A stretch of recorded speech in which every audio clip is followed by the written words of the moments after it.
جو تاریخ ولادت ہے وہ 537 ہجری کی. جی 537 ہجری کو جب ہم دیکھتے ہیں تو یہ دور ایسا دور ہے کہ جو حقیقتاً علم و عرفان کے اعتبار سے بہت سارے علاقے اپنے عروج کی منازل کی جانب ہمیں سفر کرتے ہوئے نظر آ رہے ہیں.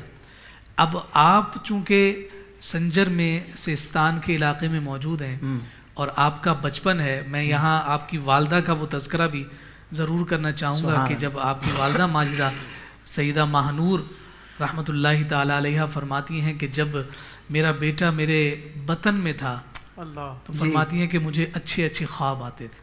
سبحان اللہ. فرمایا کہ ان دنوں میں ہمارے گھر میں اتنی برکت ہو گئی تھی کہ ہم خود حیران تھے کہ یہ برکت کا سبب کیا چیز ہے. اور کہتے ہیں یہ فرماتی ہیں کہ اس وقت میں جب میرا بیٹا میرے بطن میں تھا تو ہمارے جتنے دشمن تھے وہ سارے کے سارے ہمارے دوست ہو گئے تھے. اللہ. فرماتی ہیں کہ جس وقت میرے بیٹے کی ولادت ہوئی ہے تو میں نے نور ہی نور دیکھا. سبحان اللہ. آپ کی ابتدائی اعتبار سے اگر آپ دیکھیں تو آپ کی ولایت کے ڈنکے اعلان دنیا میں تشریف لانے سے پہلے ہی ہو چکے تھے.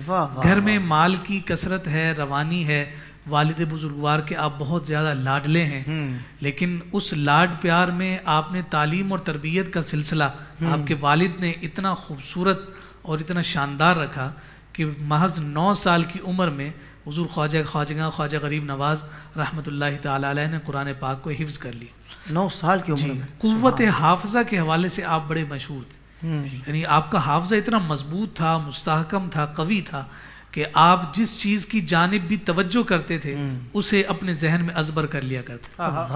اب یہ 11 سال کی عمر تک یہ سارا لاڈ پیار اور محبت کا سلسلہ جاری و ساری ہے، حفظ کر چکے تھے. پھر اس کے بعد جو باقاعدہ ابتدائی شرعی تعلیم ہے اس کے حصول کے لیے آپ کے والدین نے آپ کو مدرسے کی جانب بھیجا ہے. جیسے قبلہ شاہ صاحب نے بھی ارشاد فرمایا کہ شریعت اور طریقت کوئی جدا چیزیں نہیں ہیں. طریقت تک پہنچنے کے لیے پہلے شریعت کا جو حصول ہے وہ بڑا لازم اور ضروری ہوتا ہے. تو علوم شرعیہ کی جانب جب آپ متوجہ ہوئے تو آپ نے کم سنی ہی میں بہت ساری ایسی کتب متداولہ جو ہیں وہ پڑھ لیں جس میں بطور خاص فقہ پر آپ کو خاص دسترس حاصل تھی. لیکن آپ یہ دیکھیے کہ یہ قدرت کی آزمائش، قدرت کا امتحان ہوا کرتا ہے کہ محض 15 سال کی عمر ہے کہ آپ کے والد بزرگوار جناب سیدنا غیاث الدین رحمۃ اللہ تعالی علیہ اس دنیا سے پردہ فرما گئے.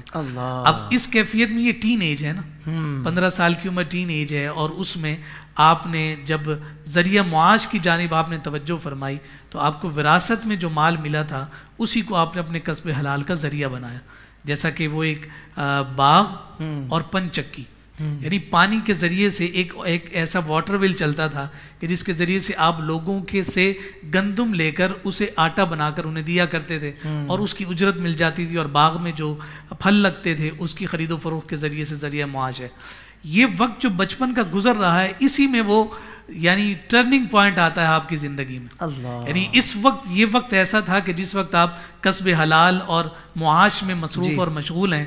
ایک دن آپ خود فرماتے ہیں کہ میں اپنے باغ میں پانی دے رہا تھا کہ میں نے دیکھا کہ میرے باغ میں ایک مجذوب فکر اور مجذوب نظر جو ہے ایک بزرگ داخل ہوئے ہیں. جیسے ہی میری ان پر نظر پڑی تو فرماتے ہیں کہ ان کے دیکھتے ہی میرے دل میں ایک ہیبت طاری ہو.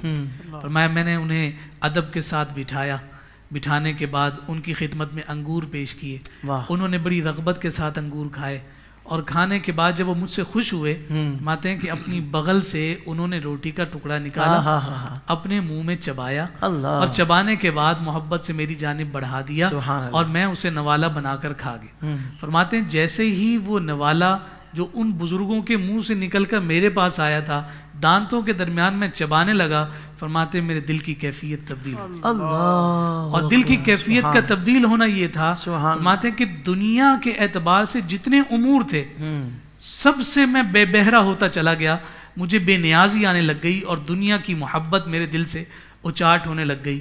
اور اس کے بعد فرماتے ہیں کہ جب کسی شے میں دل نہ لگنے لگا تو آپ نے اس باغ کو بھی بیچا، اس پنچکی کو بھی بیچا. بیچنے کے بعد جو کچھ ملا غربا فقراء میں تقسیم کیا اور تقسیم کرنے کے بعد اب تحصیل علم کے لیے آپ نکل گئے. اللہ اور یہ وہ اسفار کا ابتدائی ان کا سلسلہ تھا، لیکن اس کی ابتدا یہ بزرگوں سے ہوئی جن کا نام ہے حضرت شیخ ابراہیم قندوزی رحمۃ اللہ تعالی علیہ، کہ ان کی نگاہ خاص اور نگاہ ولایت کی برکت سے حضور خواجہ خواجگاں خواجہ غریب نواز رحمۃ اللہ تعالی علیہ نے جب آگے سلوک کی منازل کو طے کرنے کی جانب جانے کے لیے آپ نے علوم شریعہ کے اس مستقل سفر کو اختیار کیا.